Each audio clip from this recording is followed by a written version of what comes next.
कबुतरांना खाद्य टाकणाऱ्या नागरिकांवर आता थेट गुन्हा नोंद करण्यात येणार आहे। मुंबईतील मालाडमध्ये कबुतरांना दाणे टाकणाऱ्या एका व्यक्तीविरोधात गुन्हा नोंद करण्यात आलाय।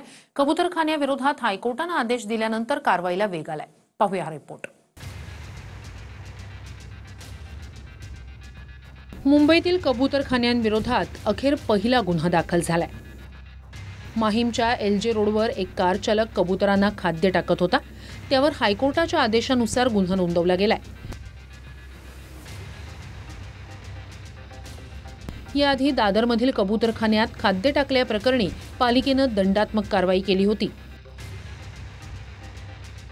कबुतरखान्यांमुळे श्वसनाचे गंभीर विकार बळावतात, त्या दृष्टिकोनातून कडक पावलं उचलली जात आहेत। उच्च न्यायालयाच्या मनाईनंतरही दादरच्या कबुतरखान्यात पक्ष्यांना खाद्य घातलं जात असल्याचं समोर आलं होतं। त्यावरून कोर्टानं संताप व्यक्त केल्यानंतर मुंबईतील कबुतरखान्यांना खतपाणी घालणाऱ्यांवर कारवाई केली जाते। मुंबईत एकूण 51 कबुतरखाने आहेत। मालाडमध्ये 10, वांद्रे पूर्वमध्ये 4, गोरेगावमध्ये 3, अंधेरीत 6, मलबार हिलमध्ये 4, गिरगावमध्ये 4, वरळीत 3 आणि दादरमध्ये 1 कबुतरखाना आहे।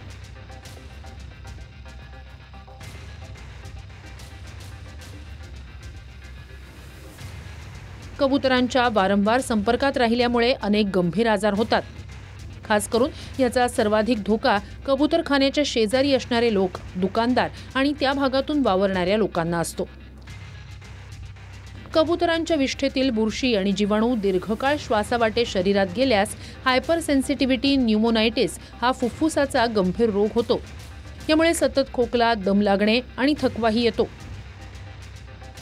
कबुतरांच्या विष्ठेमुळे क्रिप्टोकॉकोसिस हा बुरशीजन्य आजार पसरतो। यामुळे डोकेदुखी आणि न्यूमोनिया होऊ शकतो। कबुतरांच्या विष्ठेमुळे अन्न किंवा पाणी दूषित झालं तर साल्मोनेला जीवाणूंचा संसर्गही होतो। दरम्यान कबुतरांना खाद्य टाकल्यावर कारवाई होत असल्यानं पक्षीप्रेमींनी नाराजी वर्तवली आहे। तर दाणे टाकणारे बहुतांश पक्षीप्रेमी हे बाहेरचे असून त्यांनी कबुतरखान्यांच्या आजूबाजूला राहून दाखवावं असं आव्हान कबुतरखान्यांमुळे त्रास होणाऱ्या लोकांनी दिलंय।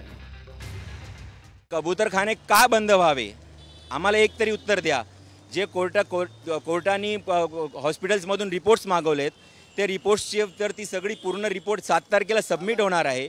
मग त्याच्यावर निर्णय जो आहे तो 7 तारखेपर्यंत ठेवला गेलेला आहे। मग तोपर्यंत तरी याला बाकात ठेवायला पाहिजे होता का नव्हता?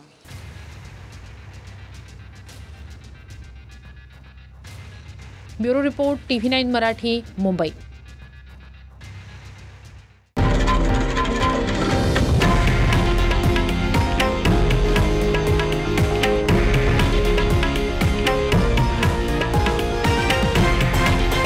हे आहे देशातील नंबर 1 न्यूज नेटवर्क आणि आपण पाहत आहात TV9 मराठी, एकमेव।